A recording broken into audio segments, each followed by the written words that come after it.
जून 1984। अमृतसर की रातें असामान्य रूप से भारी थीं। सन्नाटा ऐसा था जैसे शहर खुद अपनी सांसें रोककर खड़ा हो। श्री हरमंदिर साहिब परिसर के भीतर सशस्त्र उग्रवादी जमा थे और बाहर तैनात थी इंडियन आर्मी। ये सिर्फ एक सैन्य कार्रवाई नहीं थी, ये वो क्षण था जब भारत की आंतरिक सुरक्षा और सांप्रदायिक संतुलन दोनों एक साथ दांव पर थे। कई महीनों से पंजाब में हालात बिगड़ रहे थे। खुफिया एजेंसियों की रिपोर्टें बताती थीं कि परिसर के अंदर मजबूत किलेबंदी की जा चुकी है। रेत की बोरियों से बने बंकर, ऊंची इमारतों पर स्नाइपर पोजीशन और ऑटोमेटिक हथियारों का जखीरा। सरकार के सामने सबसे बड़ी चुनौती थी कार्रवाई हो, लेकिन धार्मिक स्थल की पवित्रता को न्यूनतम नुकसान पहुंचे। मई के अंत और जून की शुरुआत में सेना के वरिष्ठ अधिकारियों को बंद कमरों में विस्तृत ब्रीफिंग दी गई। ऑपरेशन का नाम रखा गया ऑपरेशन ब्लू स्टार।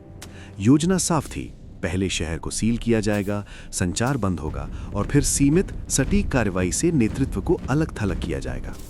आदेश था न्यूनतम बल, अधिकतम नियंत्रण। 3 जून 1984 को अमृतसर में कर्फ्यू लगा दिया गया। रेलवे, बस सेवाएं और संचार लाइनों को रोक दिया गया। उसी दिन गुरु अर्जन देव का शहीदी दिवस भी था। परिसर के अंदर श्रद्धालुओं की संख्या सामान्य से अधिक थी। यही वो जटिलता थी जिसने हर निर्णय को और संवेदनशील बना दिया।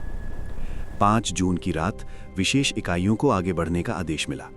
शुरुआती रणनीति ये थी कि पैदल दस्ते भीतर जाकर प्रमुख इमारतों पर नियंत्रण करेंगे, पर जैसे ही सैनिक आगे बढ़े उन्हें भारी गोलीबारी का सामना करना पड़ा। अकाल तख्त के आसपास से स्वचालित हथियारों की तेज आवाजें गूंजने लगी। ब्रीफिंग में जिस प्रतिरोध का अनुमान था वो वास्तविकता में उससे कहीं अधिक संगठित और मजबूत निकला। यहीं से ऑपरेशन का स्वरूप बदलने लगा। कमांडरों के सामने विकल्प सीमित थे।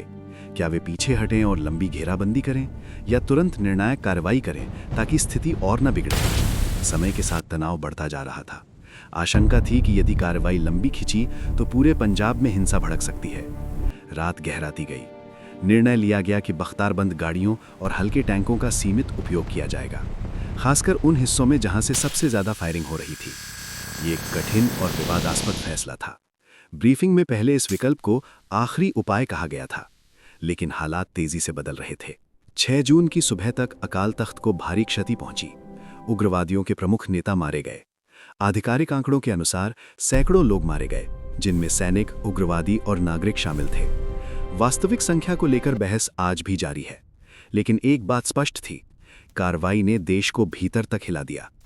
इन सीक्रेट ब्रीफिंग्स में सिर्फ सैन्य रणनीति नहीं थी, उनमें राजनीतिक और सामाजिक परिणामों की भी चर्चा हुई थी।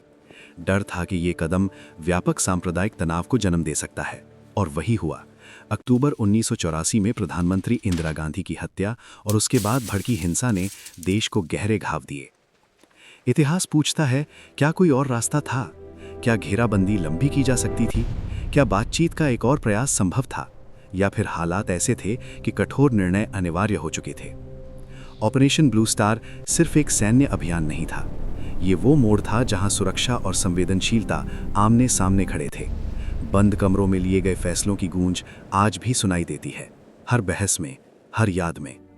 कभी कभी राष्ट्र की सुरक्षा के नाम पर लिए गए निर्णय इतिहास की किताबों में दर्ज तो हो जाते हैं, लेकिन उनके सवाल कभी पूरी तरह खत्म नहीं होते।